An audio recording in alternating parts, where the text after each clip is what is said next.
let's say I'm sending a spacecraft out into the spectacular void of our solar system. Okay, so we're going to need this much pointing accuracy, we'll need to send data using these protocols, design our mass, volume, and mechanical interfaces based on this launch vehicle, and everything needs to operate based on X watts of power in the worst case scenario. But how do we operate it? What information will help me understand the instantaneous state of the entire spacecraft? What do we have to consider as we design the system so we can mitigate any risk that we might run into, or at least resolve them if they occur? And once you have everything defined, how do we then train people to operate this spacecraft when they aren't familiar with it or the ground support system? How can we help them fundamentally understand everything so that they can detect problems when they occur and help resolve them? And finally, how do we organize all of this for something that has several complex components to it? Payloads, RF, propulsion, various orbital maneuvers, operational and environmental constraints, the whole shebang. Preparing everything that's necessary to help the mission operations phase be as smooth and successful as possible can be a challenging task that requires a heck of a lot of attention to detail.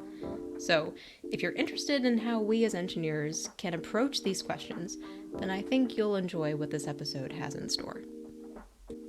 Hello, fellow space enthusiasts, and welcome to another episode of The Art of Space Engineering. I'm your host, Sarah Rogers, and today's episode is all about mission operations and how we prepare for this so everything goes smoothly once we can't touch the spacecraft anymore. Or at least go as smoothly as it possibly can. Now, we can't possibly predict every single bad thing that could happen in space, but we can prepare for these as best as possible by getting as best of an understanding about the system as possible, and testing the absolute crap out of everything as much as we can. Hope is not a valid engineering solution, my young grasshoppers. So to talk about a bit of what goes into mission operations, I sat down with Ernest Cisneros, who has an incredible background in systems engineering and system and network administration. He supported operations for several instruments at ASU, a few of which include the cameras on board the Lunar Reconnaissance Orbiter, also known as LROC, Mastcam on the Curiosity Rover, and Mastcam-Z, which is currently serving as the eyes of the Perseverance Rover on Mars, and helping us identify terrain to study, and the hyperspectral cameras on the Psyche Spacecraft, which is slated to launch in 2022 to journey to a metal asteroid named Psyche, where scientists hope to learn more about the origin of planetary cores. And when we were working on the Phoenix CubeSat at ASU, Ernest was always our go-to for anything related to mission operations. And over the years, we certainly learned a lot from him on what goes into operational planning, as well as what resources we could develop to help Phoenix be successful. So given that, I'm really excited that this episode can share some of that advice with you all as well. There's a lot of really great advice and personal experience to draw on this episode, whether you're part of a student CubeSat team and you're working on a mission of your own, or if you're really interested in just pursuing a career in the space industry, or if you just really like space and you want to learn more about what goes into mission operations. One side note I do want to mention about this episode is that it was recorded way back in October of last year before the semester got really crazy and it got difficult to keep up with this fun side project of mine. So it really doesn't matter too much for the whole scope of this conversation, but we do talk briefly about Mastcam-Z while the Perseverance Rover was still on its way to Mars. So in case the conversation seems a little outdated, that's why. But as of February 18th, as I think you all know, the rover successfully landed on Mars and is already contributing amazing things to the scientific community. So hats off to all of the brilliant scientists and engineers who helped take the Perseverance Rover and all of the instruments on it from concept to reality, and congratulations to all of you for this amazing achievement. Okay, I'm going to restrain my childlike excitement before I geek out a little too much. But with that, let's just get right down to business and allow me to present to you the wisdom of Ernest Cisneros.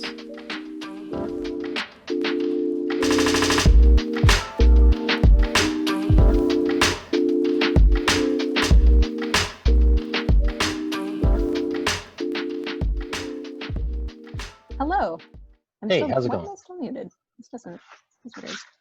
You're good. I can hear you. Okay, I guess I can't really hear you if my speaker is also my microphone. Okay. Interesting. Yeah. Technology. Okay, looks like settings are pretty good now. How is everything with you in this COVID time? Peachy keen. Getting to work from home is actually increase my productivity. I spend less time commuting to and from work and commuting to and from meetings. So it's kind of nice. Yeah, it is. It is kind of nice. I get to, I feel like I've kind of like beat the system because like in some cases I'll have a telecon and I'll just be on that on my phone and then I'll just be kind of like watching my lab or watching a lecture and I'm like, hey, this multitasking is pretty cool. Yeah, it can be a lot of fun. All right.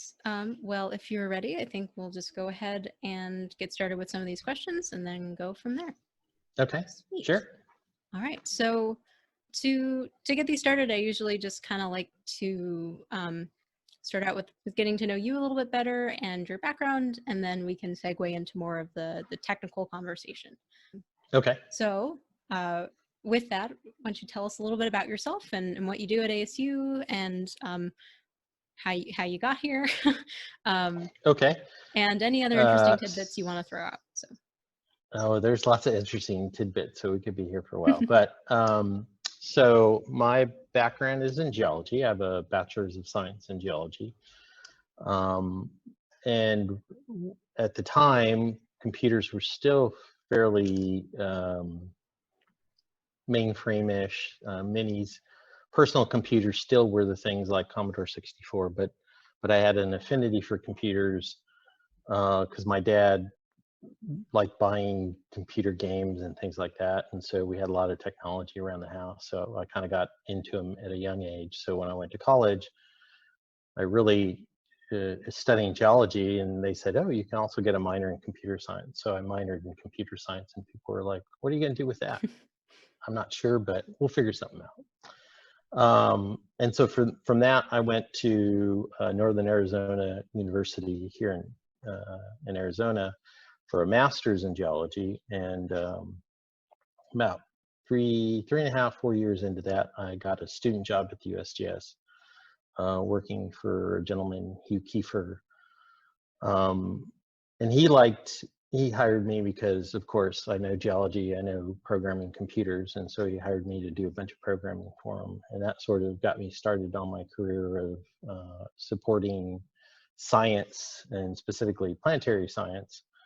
So I worked at the USGS for 5 years, went to North Carolina, worked at Duke physics department for about 3 years, came back to Flagstaff for another 5 years, working at the USGS. And then a good friend of mine, Dr. Mark Robinson, got his instrument submission got selected for the LRO spacecraft, and he called me up and said, I want you to come to Chicago and run the science operations center for me for the camera systems. After some long deliberation, said, okay, I'm on board. And nice. So joined him at Northwestern, but we were only there for about a year before we packed everything up and came back to Arizona, of all places, and Phoenix, and here at ASU. And that was in the summer of 2006, and I've been here ever since. So currently, so I arrived at ASU working on the LRO mission, and that took up most of my time up until about 2016, when I joined Dr. Jim Bell's research group to support his work on the Mastcam instrument on the MSL rover. And he had a couple of projects in development. The Mastcam-Z instrument, which is now on the Mars 2020 rover, which is on its way to Mars right now. And shortly after I came over to his group, the Psyche mission was selected, and so that also fell onto our plate for starting to do development. And in the interim, since that was selected, Dr. Bell also got selected to do some work on the T2CAM camera system on the Lucy mission. So right now we're supporting Mastcam on MSL, Mastcam-Z on Mars 2020, the Psyche multispectral imagers on Psyche, and I'm also responsible for something called the Science Data Center as part of the Psyche mission. and the T2 CAM instrument on Lucy. So we have a fairly full plate of projects that we're working on, both in development, in flight. Yeah, so, and nowadays when people go, what do you do? I tend to tell them I'm a systems engineer, because after all during that time at the USGS and the various other places, what I found that I am doing is this body of knowledge called systems engineering, which is understanding a bunch of different systems, how they go together, and how to maximize the capabilities and output of those systems. And so I didn't know it, but that's what I do. But yeah, no, that's a really neat background. And I wanted to ask you kind of what does an average day look like for you at this point with, missions in orbit, and then also, working on planning things on the ground as well? Well, that's a really good question. And the short answer is there's never an average day. So certainly on an in-flight mission, there are developments like just this past week, the arm on MSL faulted out. And so we had to spend some time during planning to debug that. So all of the observations that we had planned sort of get set on the shelf till they figure out what was wrong with the arm, get it back to working condition, and then proceed from there and bring all of those plans back off the shelf and pick up where we left off. And certainly in development, you come in thinking, hey, today I'm going to work on my mission system CDR slide package, and instead right now I'm sitting in mission ops here at ASU supporting an ORT for the Mars 2020 project. So I'm still kind of working on my slides, but I'm also having an ear open to assist if my assistance is needed. So the truth is there aren't average days. A good day is I get to work on the things that I plan to work on, and a bad day is there's one thing after another that needs immediate attention that, so I don't get to any of the things I plan to work on, but it's still, it's all still very necessary work that needs to get done. Yeah, I feel like that's almost the motto of anyone working in the space industry. Right, yeah, that's true. I came in to do this job, and now I got to put out all of these fires or or what have you. So Well, yeah, you I think lived a lot of that, on the Phoenix project. You come in thinking you're going to do one thing, and suddenly you're trying to help one of the subsystems figure out a problem or get things working so that you can move on to the next step. yeah, a little bit, yeah. Yeah, most definitely. So I guess to kind of to segue, now that we're kind of naturally segueing into more of the I guess the meat of the conversation. So for people who aren't really aware of what all goes into mission operations, what specifically does the mission operations phase entail, both in preparing for the operations phase and then when you're actually in it? Right. Well, so during development, usually the entity within a project, it's called the mission system, and they're the ones that are tasked with flying the spacecraft and interfacing with the instrument and instrument teams to get them to the proper location orientation so that they can acquire the data that they're looking for. And so during development, the mission system team is looking at working with various groups to talk about, launch, depending on where you're going. If you're going to the moon, it's a short 3-day trip. If you're doing a direct trajectory, the Lunamap CubeSat's doing something called phasing orbit. So basically it starts out in Earth orbit, increases the eccentricity and the size of that orbit until it finally naturally touches the gravity field of the moon, and then starts doing figure eights with the moon, and then eventually, you know, starts off in this big loop and then phases down to the orbit where it wants to, and that happens over a period of like 3 to 6 months.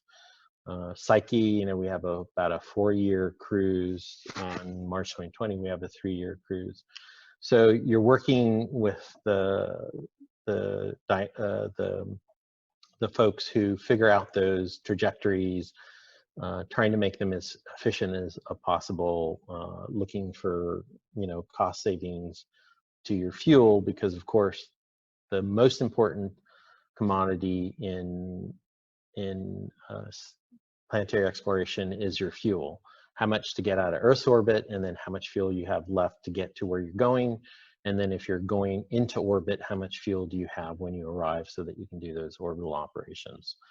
And then the next most important resource is, of course, power to do all the things that you need to do.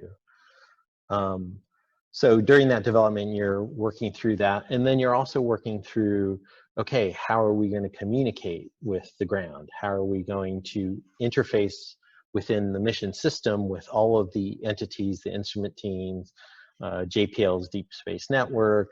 In the case of Psyche, there's a Psyche, the spacecraft is being built by a company named Maxar. How do we interface with them if we have an anomaly with the spacecraft bus? Because they're the experts. So you're figuring out all those communication pathways ahead of time. And if we're sending information back and forth, what's that format?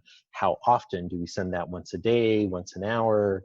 Who are the points of contacts? And you work out logistically all of those interconnections. And then while you're doing that, the spacecraft people are doing the same thing on the spacecraft. What are all the components on the spacecraft? How do they talk to one another? How often are we polling for fault situations? What happens when that fault situation occurs? And then when that fault situation occurs, do we simply turn that component off? Do we raise a watchdog and escalate and put the spacecraft or into a safe mode and then call home for help? So they're working through that, and then eventually those two interfaces come together in preparation for launch and the actual operational phase. And if everybody has done their jobs correctly, everybody understands how those systems work. And so when we launch the spacecraft and start interacting with it, the people who are flying the spacecraft understand if we, send these commands, the spacecraft is supposed to behave in a certain manner. And they work to get us to our eventual destination. And then the instrument teams come in and start doing their thing to command their instruments to take pictures, gather, gravity data or gamma ray neutron spectrometer data, or whatever the instrument is designed to do. So it's this intricate dance of getting all of these components to talk to one another and understanding those pathways and the modes of communication. So when you're doing it, you understand, if I say this, I should expect that response back. And then when you don't get that response, then you immediately start trying to figure out, okay, why didn't I get that response? And then try to hopefully remedy the situation if you're not getting the desired response. So like I like to tell people when they kind of their eyes glaze over when I talk about it like that, I go, it's like this. It is a 3-dimensional puzzle and all the pieces are gray. And so you're trying to figure, you're going, well, it goes somewhere in here, and figure it out. Not quite that hard, but it is a very intricate, if you like puzzles and things like that. Systems engineering is great because you really are working on so many systems, and you get exposed to so much new stuff. Like when I started, I knew a little bit about the spacecraft side, and now I know way more than I ever thought I would ever know about spacecraft subsystems and communication and orbital dynamics and all this stuff. None of the stuff that I studied in school, but I've picked up along the way. Yeah, absolutely. That's a lot of people ask me like what I want to do, and I always tell them systems engineering exactly because of that. Because it was Mhm. so cool to be able to really dive into all of these different areas of the system and learn about them. Um, and then when they say, well, what do you want to do with systems engineering, and I kind of say, well, everything, and that's not um, apparently that isn't helpful for um, for some people to kind of like, I don't know, I guess figure out where to put you. um, Right, right. but yeah.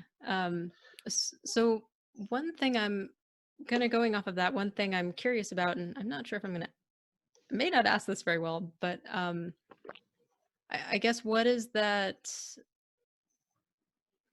What is the like the interaction between like you and other subsystems look like in that case, since you have this very big puzzle and you have all of these um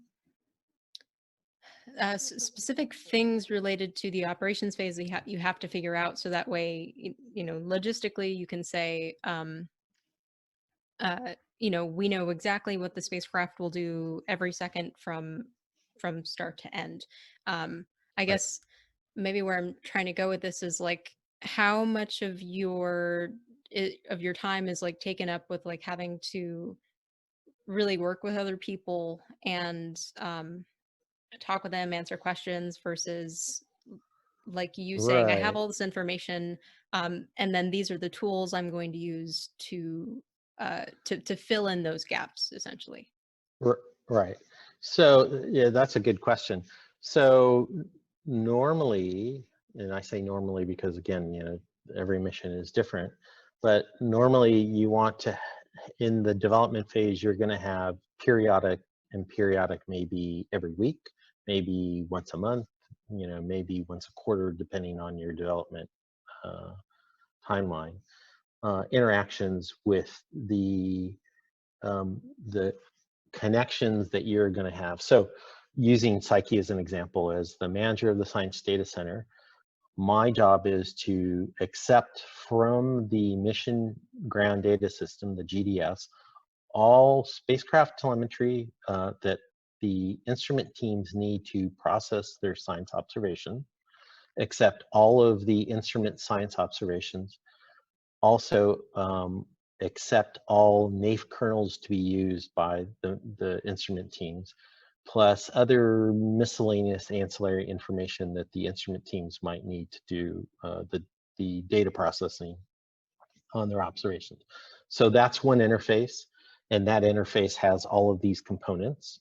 And then at some level, I have to understand enough about those components to, when they get delivered to me, to ascertain whether it's a valid component or it's a corrupt component, Okay.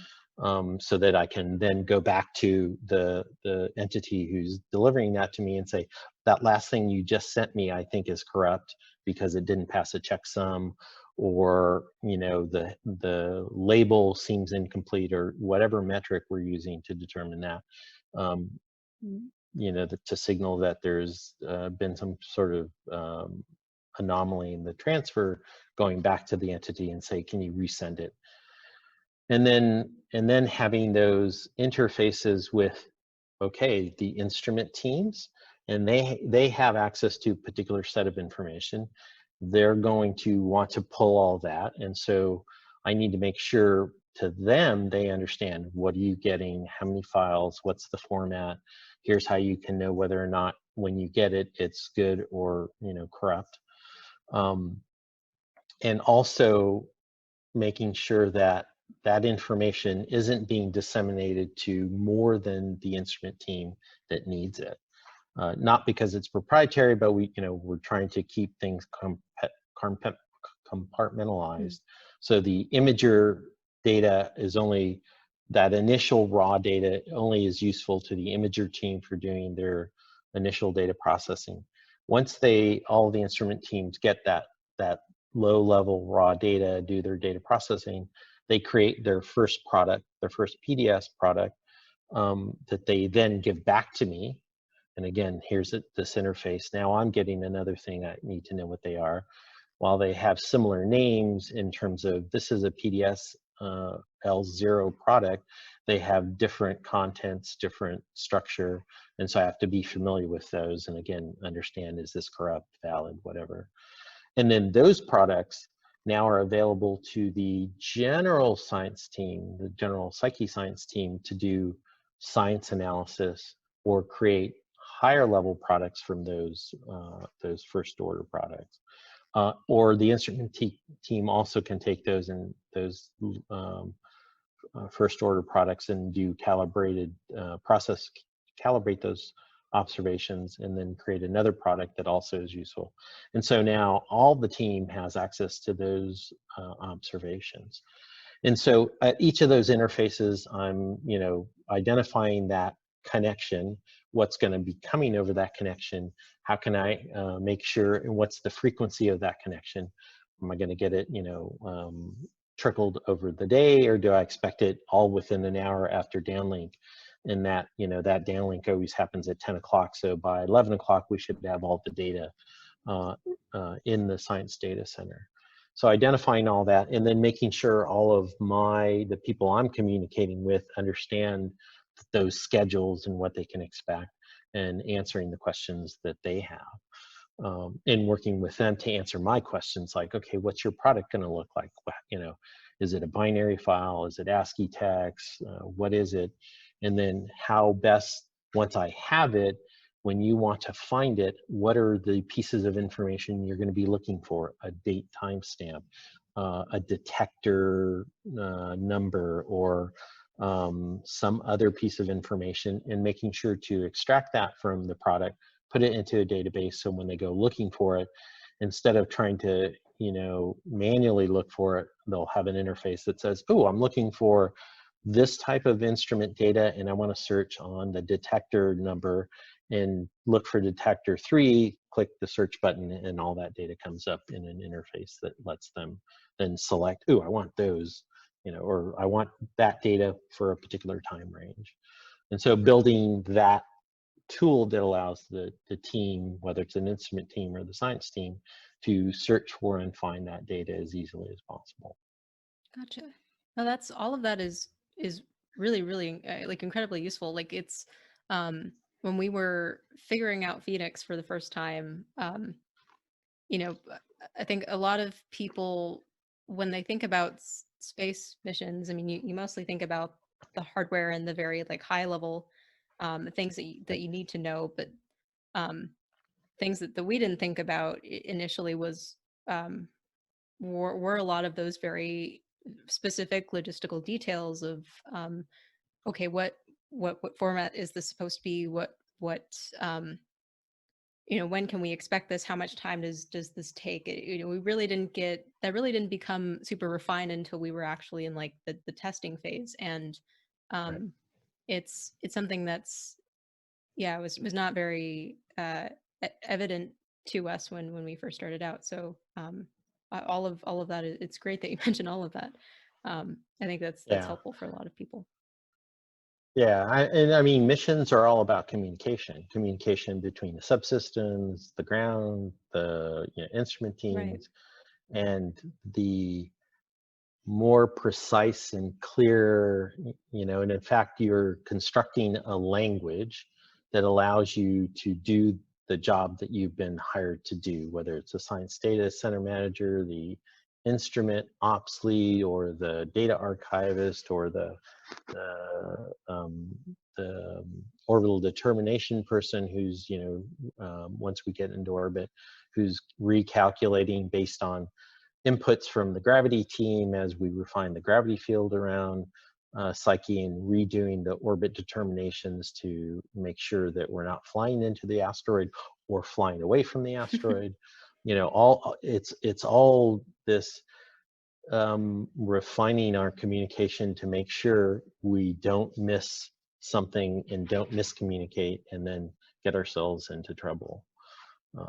And trouble can be, a minor thing or a bad thing, inches instead of millimeters, and then, you're flying into the surface of Mars Right. or something like that. Yeah, it's like bad things like that. Right. Actually, so speaking of troubles, that's a perfect segue into my next question, actually.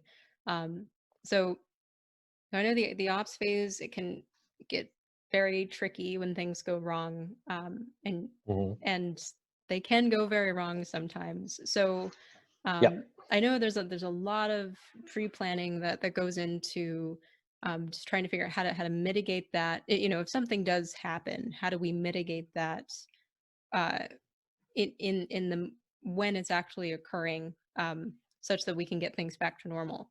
Um, Right. so one thing I wanted to ask is what kind of preparation do you usually have to go through in order to prepare yourself and prepare the rest of the team for potential anomalies that could occur, whether it be like paperwork side or Yeah. you know, maybe more on the software side, you know, it might be a good idea for the software folks to implement this feature and what have you.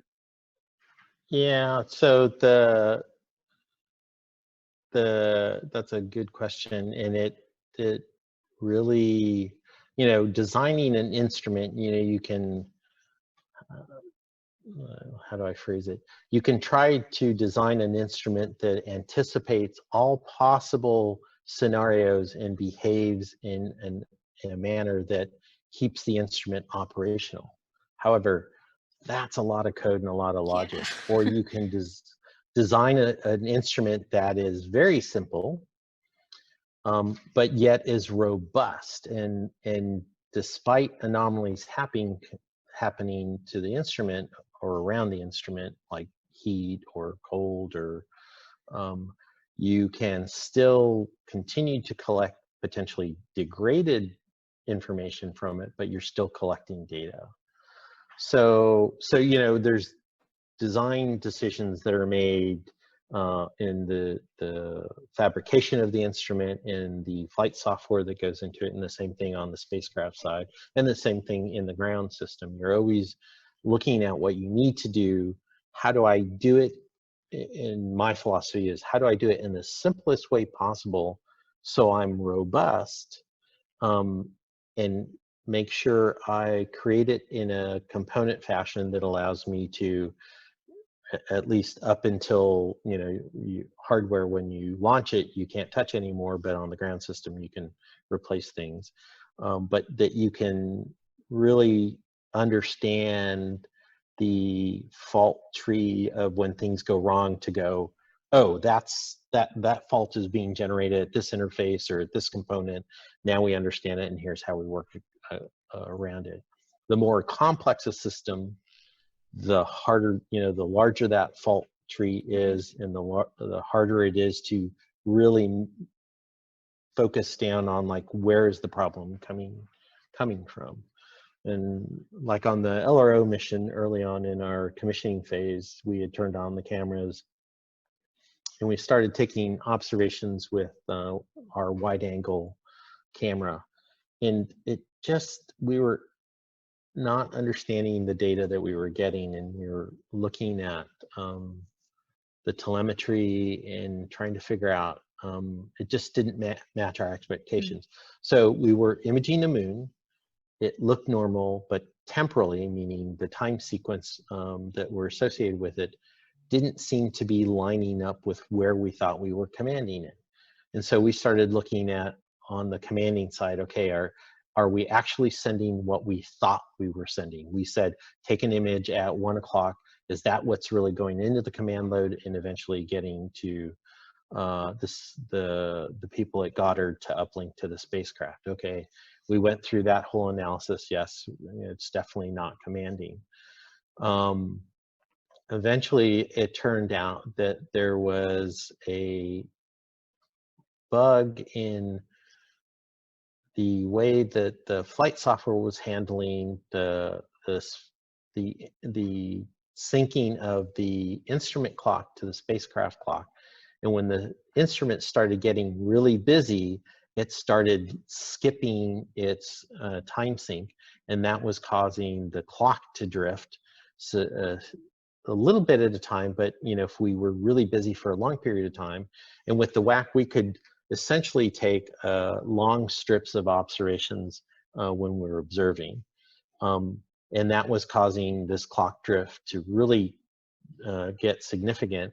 And so by the time we finished one long strip and went on to the next, at the end of that long strip, the timestamps were all wonky on the observation. Oh, wow. And so, yeah, so we had to go around with the instrument team and, you know, figure all this out and try to figure out what the problem was. And eventually they patched the flight software and got everything working like it was supposed to. This was not something we had planned for ahead of time. Obviously on the ground, you're trying to envision all the things you can think of. Bad clock drift on your instrument was not something we envisioned was going to be a problem. Right. But yet it occurred, and then we, you know, had to work through finding the source of the problem and then how to remedy the situation. Another instance is on the NEAR mission, the camera system, they were doing a maneuver and they had some fuel deposit on the lens, on the exterior lens, and it was like somebody had taken, you know, licked their thumb and put their thumb right on the lens, and there was this smudge. Oh, no. And we noticed it because some of the initial images that were acquired, you know, the images were very sharp. The stars had very a nice, you know, drop off in the signal, and then after this event, you know, they were fuzzy and they had a very sloping edge to them. And so that, you know, it took a little while for the team to figure out what had happened, and you can't do anything about it. I mean, it's not like in this particular case, we couldn't fly up and, you know, clean the lens or anything. Right. But luckily, because we had taken enough data beforehand, we could work out what the image should look like when we were looking at a star field, and actually work out a mathematical algorithm to correct for that smudging. So we were able to actually fix the smudging in software and then take observations and get back an observation that almost matched exactly what we would have gotten without the smudge. Oh, that's great. So yeah, That's so really you know, again, you know, didn't expect it, it happened, how do you work around it? Luckily we had a, you know, we were able to work out a solution for working around that particular problem. But those are, you know, some extreme cases of things you don't expect that happen. You know, whenever you're building a system, like when I'm building like the mission operations system here at ASU, I want to think of, you know, the classic things.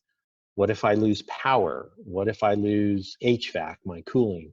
What if I lose network? What if I lose, you know, all of these things, and then figure out what the issue is, that loss of that service, and how do you, you know, how does it affect your system, and how do you mitigate?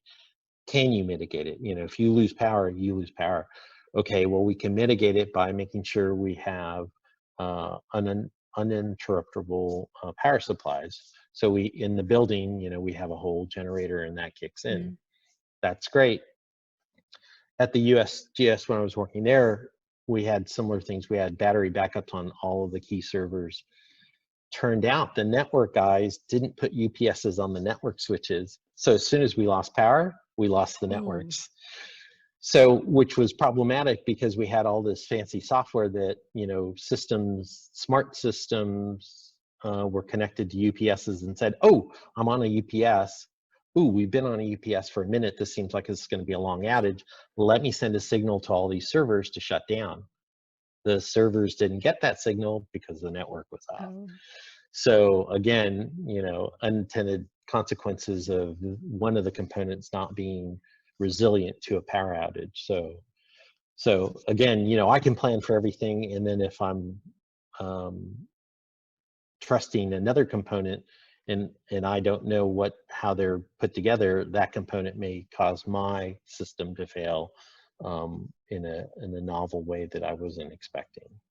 So these are, you know, you try to plan for all the things you know, and it's not, you're not looking for this, at least from the way I approach it, I'm never looking for a specific sequence of events. What I'm looking is for the end result. Mhm.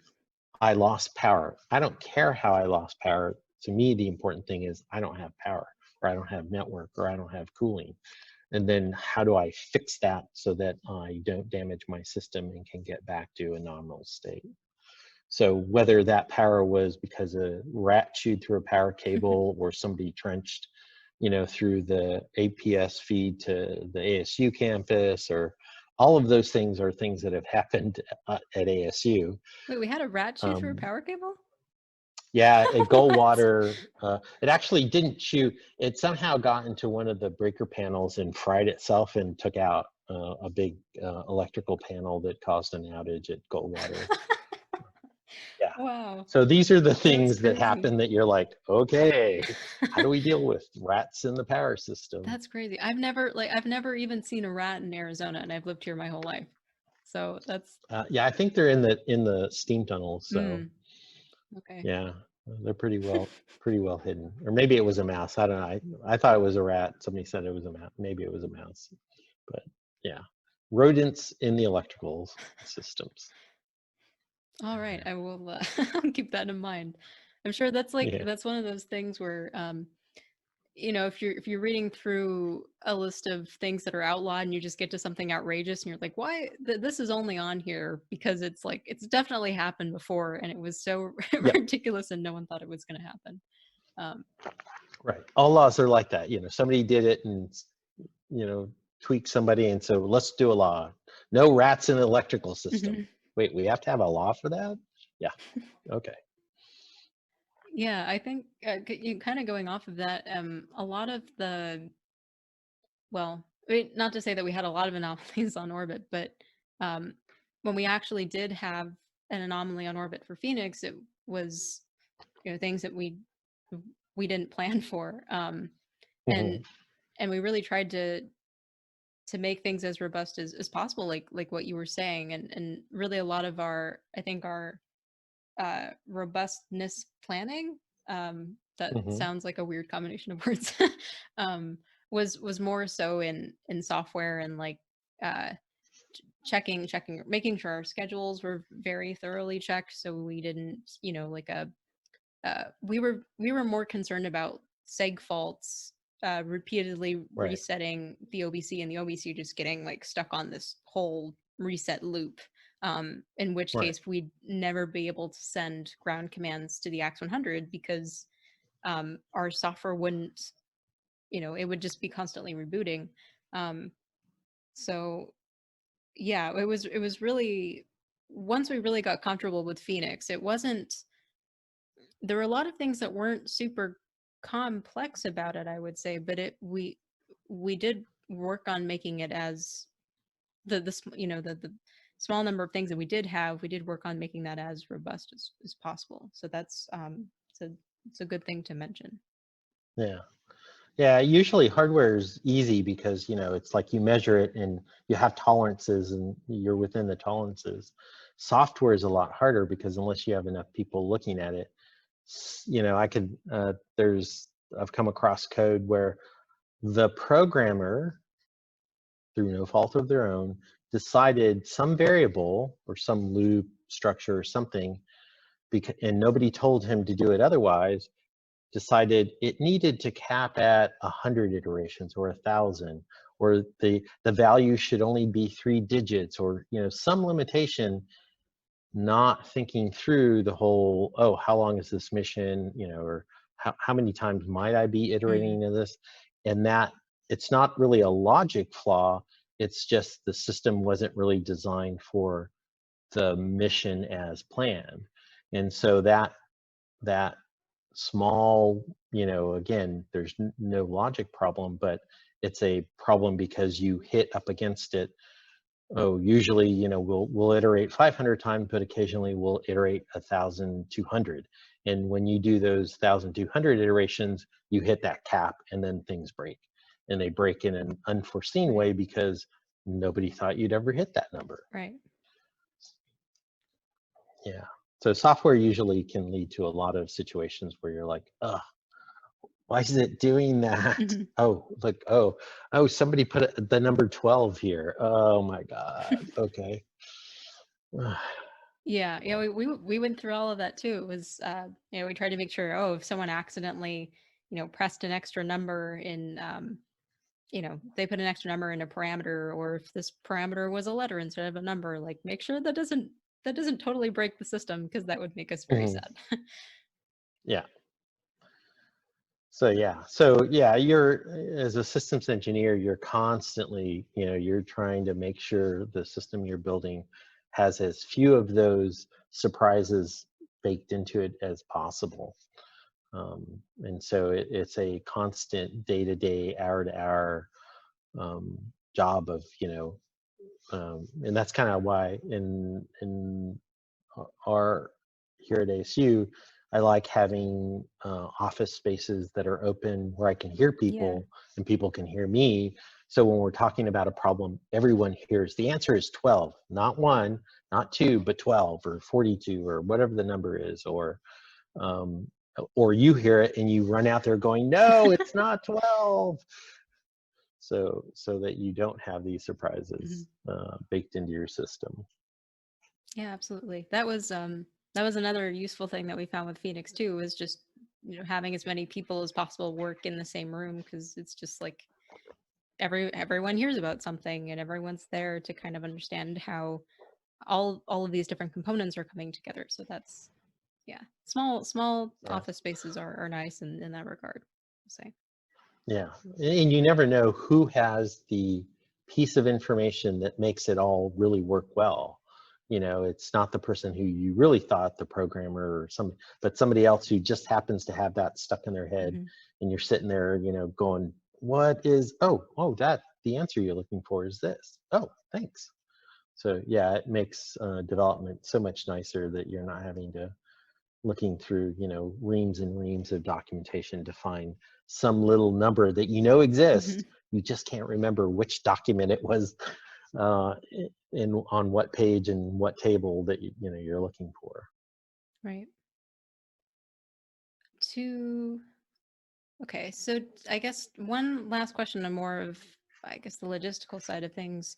Um, and I think this kind of goes off of what we were just talking about, but I mean, another very important step in the operations phase is documentation, and making sure that you Yep. have supporting documentation to train people, um, to basically, to be confident enough in the spacecraft to where they can operate it and they can debug issues as they occur.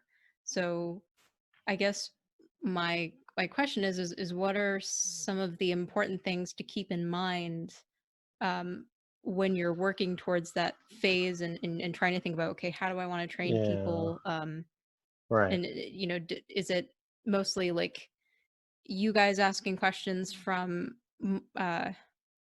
like the spacecraft engineers, and the space, or do the spacecraft engineers type up like little paragraphs and then send them to you, and then do you run through kind of like drills or something to say, oh, okay, if I lose Yep. power, let me go to this section in this document and see if I can, based on what's here, if I can debug what's going on. Right.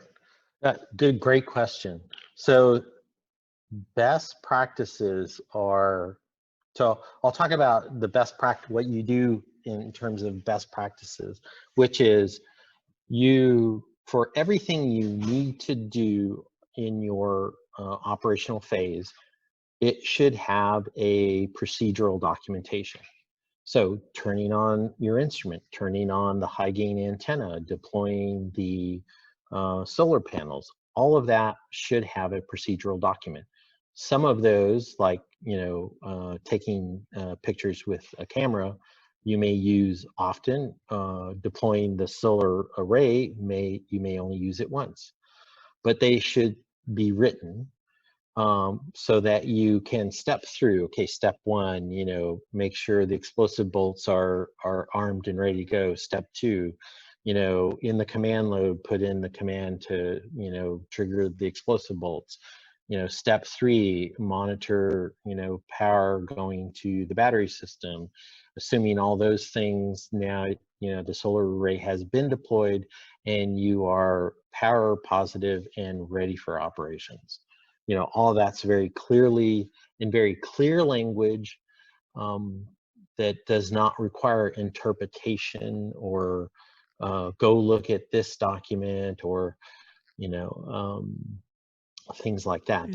Everything should be very clear. And at the beginning of that procedure, it should be made very clear to the person who's going to be reading it, who should be doing this. This should be a spacecraft engineer with the following body of knowledge, background. If you are not that person, you are not meant to read and attempt to do this procedure. And so it sounds highly restrictive, but the truth is what you're doing is you're making sure that, and you've tested this in the test bed, you've run mission simulations, operational readiness. So it's not, you don't go to a procedure and go, wow, this is the first time I've seen this procedure. What do I do? You've seen this as the person who's going to be executing it many, many, many, many times before. And in fact, you probably wrote it, or may have provided inputs into it. So it's nothing new to you. But what it provides is that when you, the engineer who's responsible for running that procedure, are replaced by someone with a similar background and knowledge set, that when they sit down to read this, they're going to be able to follow this and execute it and be successful, as opposed to, well, if they don't know this about the spacecraft, or if they weren't sitting in Bob's talk on last Wednesday, that they don't know this piece of information, that to make that procedure work correctly.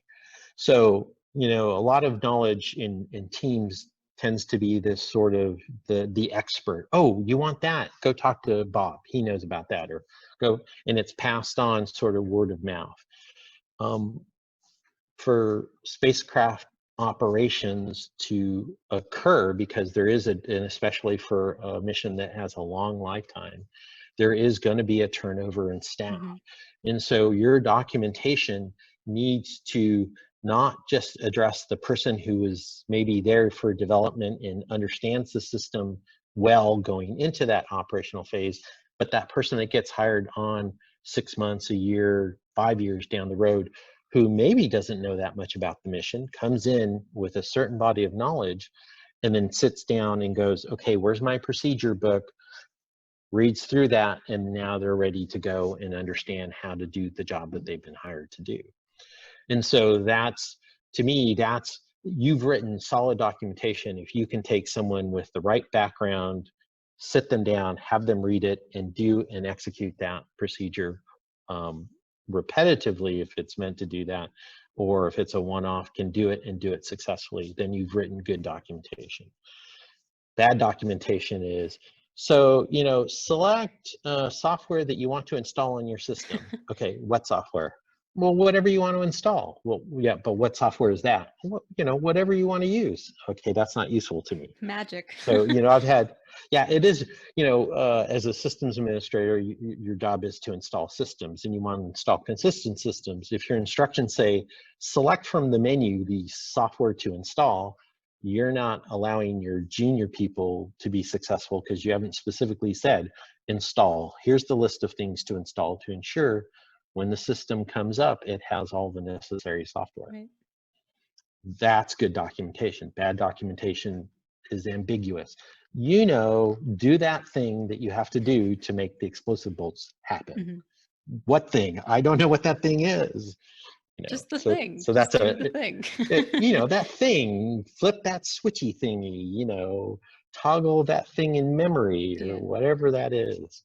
Yeah. The thing that's in that place at that one time that Yeah. Right. And it's an art, like everything the first time you do it is, you probably aren't very good at it unless you happen to be a gifted technical writer. And the more you do it, the better you get at it. And so it's just a matter of practicing it. And again, it's a communication thing.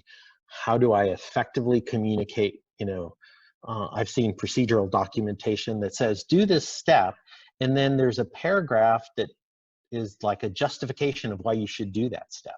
And it's like that paragraph does not need to be in there. It just needs to be do this step. Mm-hmm.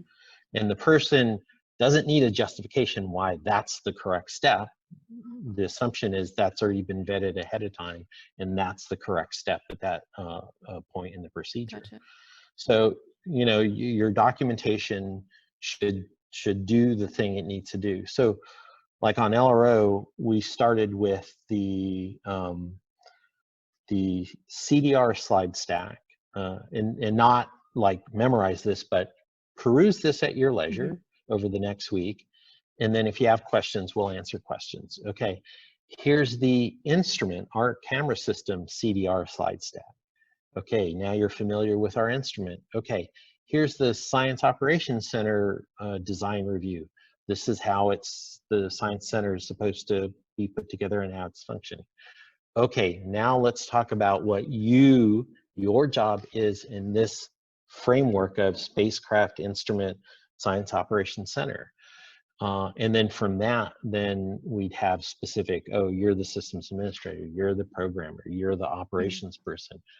Each one had their own specific pieces of documentation that they would refer to about when we're developing software, what are their standards? How do we name things? Where does that software reside? How do we check in and out code?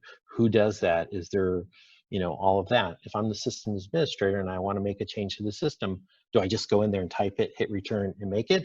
No, I have to schedule it. I have to send out a notice to allow people to tell me that's a bad time to do that. I'm working, please hold off. Can you do it at a different time? And not only that, and let people know what that change is going to do. We're changing this to make it better, and this is how it's going to be better. Or we're changing this to prevent a possible security thing. But not just going, hey, I'm making a change on the server tonight, log off. Well, what are you changing? Because when you come in the morning and something's broken, you want to go, okay, it wasn't what Bob was doing last night on the system, it's something else. Right. So it's all about the communication. You know, how do we communicate effectively to do the job that we want to do? System administrator has a job. He's effectively communicating with his customers, the users of the system, in a way that makes them feel involved and understand when things are changing, it's for the better. And when things break, they can go to the systems administrator and say, I think you broke that last night because you said you were changing this tool, upgrading it, and it doesn't work today. Oh, okay, well, let's figure out what I did, you know, what happened. So all of that. So by the time you really start digging into your work, at least on the teams that I've built, I didn't hire you just to do programming. All I care is that you're programming, but I want you to understand your code is going to be used in operations, or your code is going to be used here, and how that fits in the entire framework of the project. So you understand your part in this bigger complex system. And, you know, and not to scare people, but to, you know, so that they can understand you are an integral part of this team. Right. If you're not successful, I'm not successful, our instrument's not successful, the mission isn't successful. So it's not just, oh, you messed up, you're fired, but it has, you know, ramifications up and down the project. Right.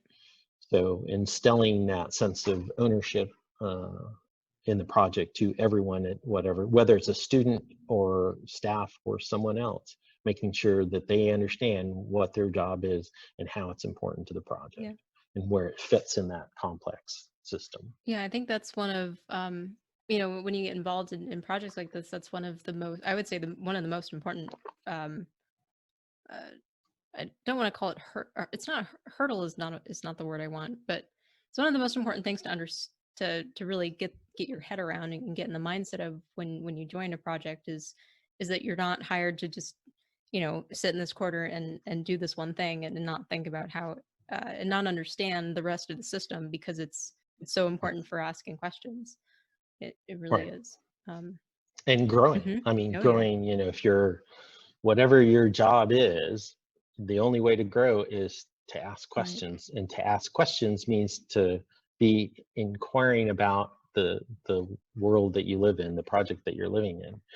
And if you're, you know, brought in and told, okay, you sit there, you just do your thing, don't ask questions, don't ever, interact with the rest of the team, then you're sort of cut off, and you never grow as a professional.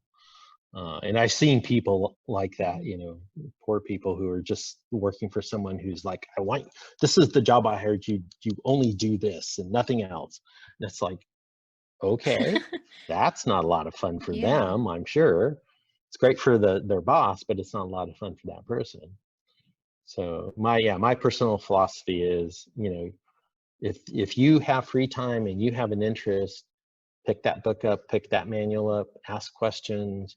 The more you know, the better you are at your job, whether it's directly relatable or not. The better informed you are, the better you get at your job. Yeah. And figuring out overall. when you're making assumptions about what you know and what you don't know, Right. that's another hard part of it too. I've Right. Yeah, that is something that will teach you a lot very quickly. Right. And you always make assumptions. It's just hopefully with more experience, you get better at knowing when you're going, as we say, off into the weeds, and this is a total wag, or there's a lot of good evidence that this is probably a good guess at what the number or any, whatever you're estimating, and you're probably not far off by maybe not more than an order of magnitude, if that. That's all experience teaches you. When you're young, you're just like, the answer is, yay, I know the answer. And then later on you go, oh, there were error bars on that answer. Dang, okay, how do I calculate those? How do I figure out those error bars? Oh, okay. Yeah. So, coming from geology, a lot of that stuff, since I didn't come from the engineering side, I kind of had to learn on my own, like, oh, answers have error bars. Error bars are important. Things like that. So yeah, I think my background, sort of having not come from engineering, specifically, means I spent a lot more time worried about doing a really good job and reading a lot of different material to understand, like, how do you manage a diverse team? How do you write effective communication? How do you effectively communicate in a written, oral, presentation sense? All of these things, so that over my career, I think I've learned lessons that sometimes you don't learn. Either you'll learn in school early on, or you never learn because you're not exposed to it. And so it's like, oh, those are good things that, like effective communication. How do you effectively brainstorm? It's like, I read all kinds of articles on, like, how do you effectively get a team to be creative, get people to step out of their shell and, throw caution to the wind and throw ideas out, and put themselves out there to iterate to something that is better than, you just sitting in a room going, okay, my design's the best, I know better than anybody else, okay, we're done. And going, okay, team, here's the design, hit it, build it. And I think it's way more funner, a lot more fun when interacting with people, because my mind works a certain way, your mind works a certain way, and when we're tackling a problem, you're experienced in the way your mind works, you're going to spit out ideas that are different than mine, and my eyes are going to go like, wow, I would have never thought of that, because I'm not wired that way. So the more people you can bring into that creative process, and systems engineering is very much a creative process, I think. Despite it being, very formal and very structured, it is nonetheless a creative process. So I like that interaction, that creativity of different backgrounds and mindsets and approaches to things. Kind of, it's interesting that you bring up articles and other things you've read too. Do you have any, I guess, do you have any like books or like journals that other people can follow that you can recall off the top of your head? Yeah, well, I did a lot of reading Harvard Business Review on, like, when I was, you know, when I was going to be in charge of a large team, like, how do I manage a team? Right. You know, and most of the people I managed for LRO were people I had done the jobs that they were going to do at some point in my career. So it was less about, you know, managing someone who I don't know what they're doing, more so than like, how do I effectively get all these different backgrounds to work as a team and do it well. So it, there were a couple of books about programming teams. There's a couple of books, and off the top of my head, I don't remember the authors, but I can send you those references. One specifically, a couple of guys who sort of took systems administration and sort of looked at it from this systems engineering standpoint. And how do you, you know, in the early days of systems administration, it tended to be the person who liked playing with computers and just happened to know things and make things work.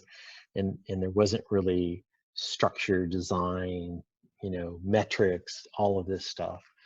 And so when I got into it, I read a lot of different materials, both directed specifically at systems administration, and then other materials that sort of talked about systems and how do you understand a system? Well, you have to measure things, metrics about a system. Well, what do you measure? Well, it depends on what you're interested in: performance, stability, utilization of inputs, you know, generation of outputs, all of those things. And so reading all of those, distilling them through, you know, jumbling them all up together and distilling them into like, oh, so if I want to build a stable system, I have to have the right metrics. And depending on the system, those aren't always the same. And so how do I build those? And how do I know which ones those are? And learning that the critical thinking process of not just reading something that somebody wrote and saying, oh, I'm going to implement that, but like, that's a great solution for their problem, and about 50% of that would work really great in my situation. And understanding and seeing that and being able to excise that 50% and bring it over to your project. So you know, I can provide those at least the books and some of those journal articles that I thought were instrumental in me sort of putting the final finishing touches to my systems engineering training in terms of, okay, I think I have a tool set that allows me to build a team, manage a team, and let that elicit the optimal response from that team to be extremely successful in what they're doing. And certainly I think I've proven that with LRO, kind of doing that with Mars 2020 right now. And hopefully with Psyche as well, you know, getting that team to not just do their job, but to do the best job and be ready for all manner of instances and not panic and just be cool, calm, and collected and go, okay, how do we have a problem, identify the cause, solve the problem, you know, move back into nominal operations. Yeah, that would be great. Yeah, don't panic. That's the first step. Yeah, I'm not. I've started the Hitchhiker's Guide to the Galaxy. I've not finished it, but it's great so far. Yeah, it's yeah. There's a lot. Reading a lot of sci-fi actually, I think, prepares you for doing spacecraft operations in some weird, bizarre way. Because there's so much of it, and sometimes it's so unlike anything you would ever really experience in real life. And so you get used to being thrown into these situations in the book that are so unlike anything. And then how do you grasp it? How do you wrap your head around it, make sense of it, start to interact in that world? And I'm an avid science fiction reader, and so a lot of times people like talk about things, and it's like, oh yeah, there's book series on that, and you know, there's this one, and so you give me any situation, I'm like, oh yeah, there were books on sci-fi about that or fantasy about that, you know. I've, you know, already lived those in books already, so it's kind of funny, like you know, that's fiction, but reading that fiction, you know, sort of primes your mind for unusual, different situations, and not being scared of them or panicking or, you know, but like, oh, this is interesting. I want to know more about this situation, and stepping forward and, you know, diving in wholeheartedly. Yeah. Like I tell people, my problem is I always say yes when people go, hey, do you want to do this? I don't know anything about that. You bet. Yes, I do. I'll volunteer, because that's the way you learn. Yeah, it's Yeah. like the perfect place to be is what, somewhere between chaos and order, and that kind of that gray area there. Yep. Yeah. Very much so. Perfect.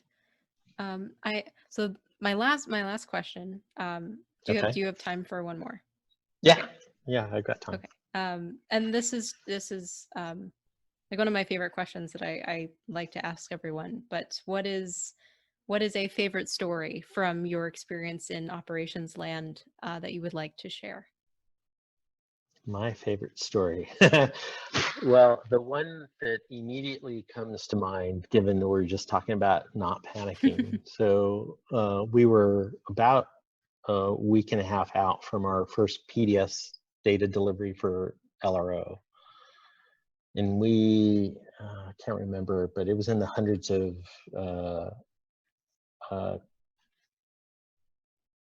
gigabytes, terabytes, tens of terabytes of data for that first release. A fair bit of data, a lot of data, a lot of file, not only in size, like in volume, but also the number of files, because the wide angle camera takes these strips that we break up into, because of camera parameters, into chunks on the daylight side. And then the narrow angle, but they're, in size, they are small in size, number of bits, but, and there are a few of them, or more of them than they are with the narrow angle camera, but those files are huge in size because they have so many pixels. So between the three cameras, the left and the right, and the wide angle camera, lots of, in number, lots of files, and in total volume, lots of data. Anyways, we're a week and a half out from our first PDS release, and the file system storage that all this data is on goes south. And I don't mean like, oh, something weird is happening. It's like, where's the data? Where's that directory? What? Oh my God, the data's all gone. What happened to the data? Oh boy. Yeah, and then, you know, calling up the at the time we had the high performance group was doing our storage for us here at ASU, and calling them up and going, okay, we just lost the NFS mount. What's happening? You know, and they're like, well, we're not sure, but it looks like the system just crashed. We're going over and we're going to try to figure out what's going on, see if we can bring it back up. So a couple hours later, they call up and they say, okay, good news. System crashed, you know, we reset everything, we're booting up the system, looks like it's coming up fine. And then you hear this pause, and then some mumbling in the background, and then a heavy sigh. All very and good then signs. It's like, okay, yeah, not good signs. And then it's like, okay, what's going on? Okay, so there's a small problem. And we're like, okay, well, what's going on? Well, so the file system has decided to FSCK. And the FSCK is you're familiar with. So it's a file system check that file systems sometimes do. Normally, you know, on a 100 megabyte or a 1 terabyte disk, that's not a problem. This was 100 terabytes.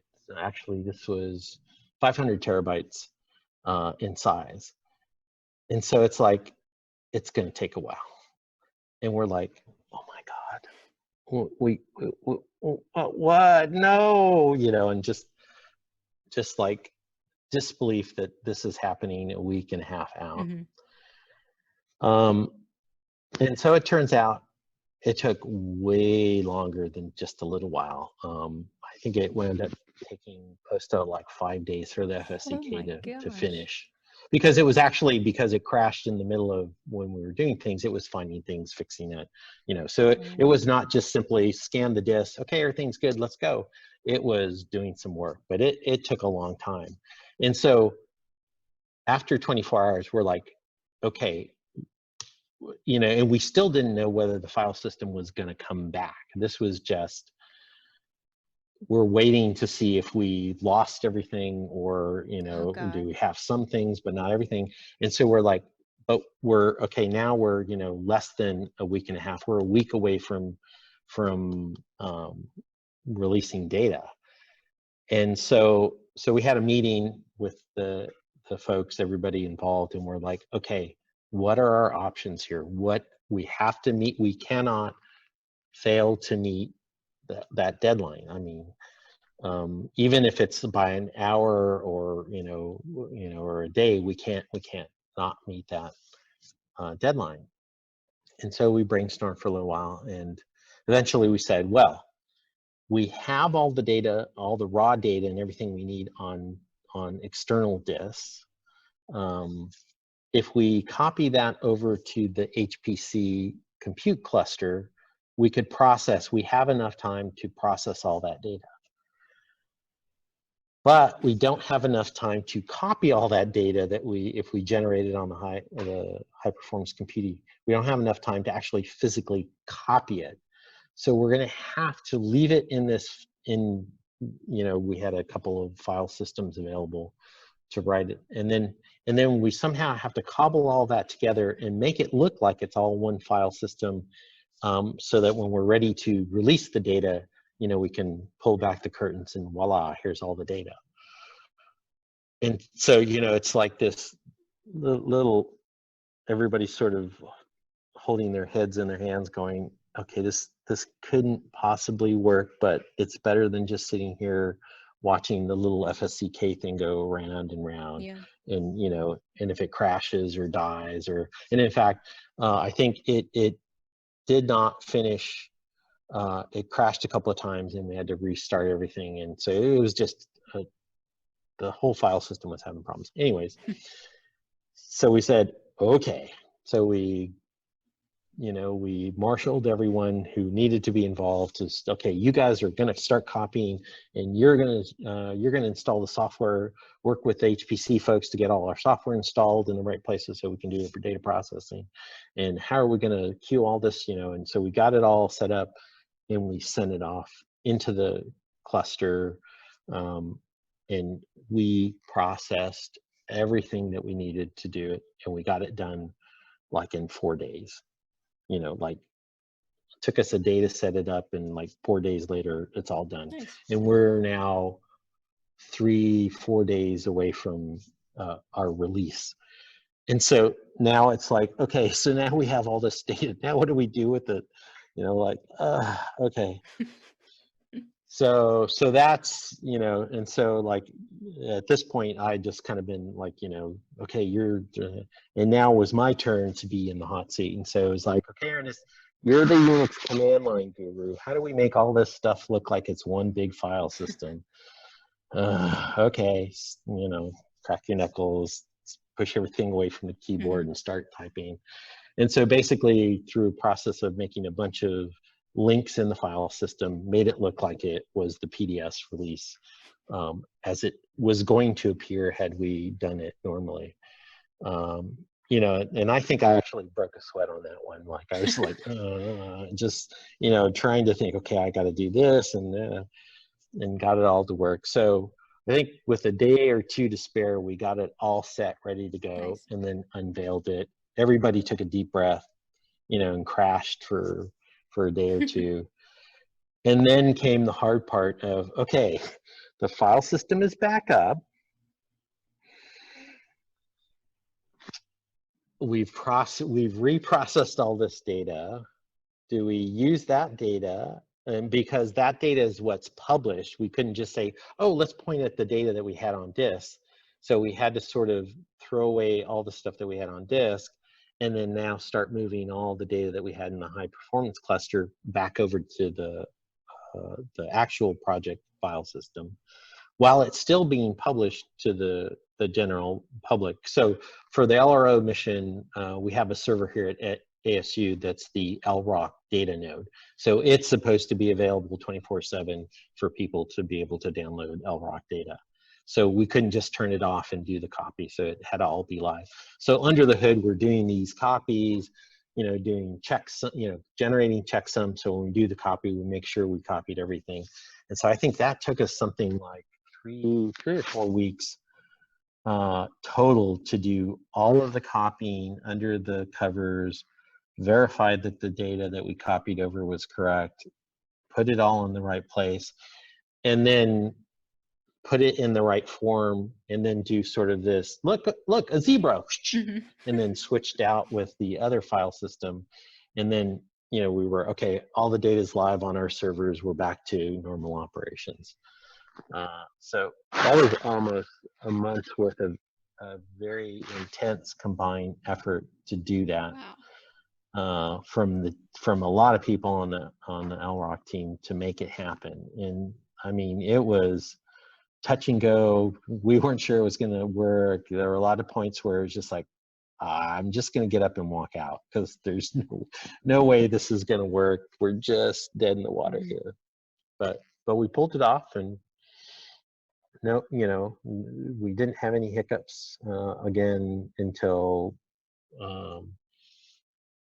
probably a year later with that same file system. Eventually, we migrated off that hardware system, but yeah, that was not a good way to start off your PDS delivery with a major malfunction like that.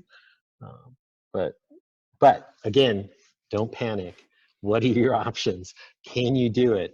Okay, just, and it would have been very easy for to kind of get stuck on talking about it too much, or okay, we've made the decision, now what? And it's that kind of thing where making the decision's the easy part. Now you have to tell people what to do, because most often people are like just standing there going, okay, what do I do? And somebody has to go, you do this, you do this, you do this, and then make sure they're doing that. So all of that had to happen the way it needed to go to make sure that we met that deadline. So that's my favorite story, because it really required a lot of people to do all the things that they were hired to do and do it well to make the success of the first PDS release work. So Nice. So that's my story. And the names have not been mentioned, so nobody gets in trouble. Of course, yeah. Would not want my podcast to do that. No. Yeah. No, it was a very good lesson learned too. There were a lot of good lessons in there. Yeah, I think one of the most useful things I think we took away just from really any kind of mission ops prep or the brief amount of time that Phoenix was in the operations phase was like working under that kind of pressure where you have to make decisions very quickly, and you have to have a level head and try to remain calm and think, okay, so just take a deep breath. This is what I know, this is what I don't know, and this is how I go from here. So Right. yeah, that sounds like a headache, but that definitely sounds like a situation that You don't want to live it every day, oh yeah, but no. yeah, there's something about like it's like I think the analogy to me is like being an Olympic class athlete. You're in that zone where everything else just melts away and you are doing the thing you've trained for. Right. And in that moment, you nail it. Mm-hmm. And that's the feeling. I think it's like, you couldn't have envisioned this, you couldn't have made this up, but here it is. And you're, like you said, you just have to focus, don't panic. What do I know? What don't I know? I have to make a choice. This is the best choice given the information I have, and you go and you just do it. And that feeling at the end when it's all over, whoosh, wow, I can't believe we just did that. Yeah. Okay, never again okay, at least not for another week, Right. please. So yeah, and then something else happens. It's like, But what are those, like the jokes you make about your kitchen floor? It's like, I just cleaned up all of this. Like, can no one yeah, just walk here, please, for a little right. while? Yeah. Yep. Yeah. So yeah, and that again, it's the thing that I think really, certainly that's what draws me to systems engineering and operations, and is the fact that there is no typical day. Mhm. And you're talking about expensive pieces of hardware and missions that everybody in public and at NASA is looking at you, Mhm. and you're like, oh my God, I can't mess this up. And there's something exhilarating in that feeling of like, okay, I know what I know what my capabilities are, and the minute I get to that edge of, okay, I don't know this, somebody else has to take over from here, but I can take us to this point, and doing that, I think, is the thing that really makes me get out of bed every day, come to work, and with a big smile on my head, and go, they pay me to do this, I would do it for free, but don't tell anybody. But don't tell anybody.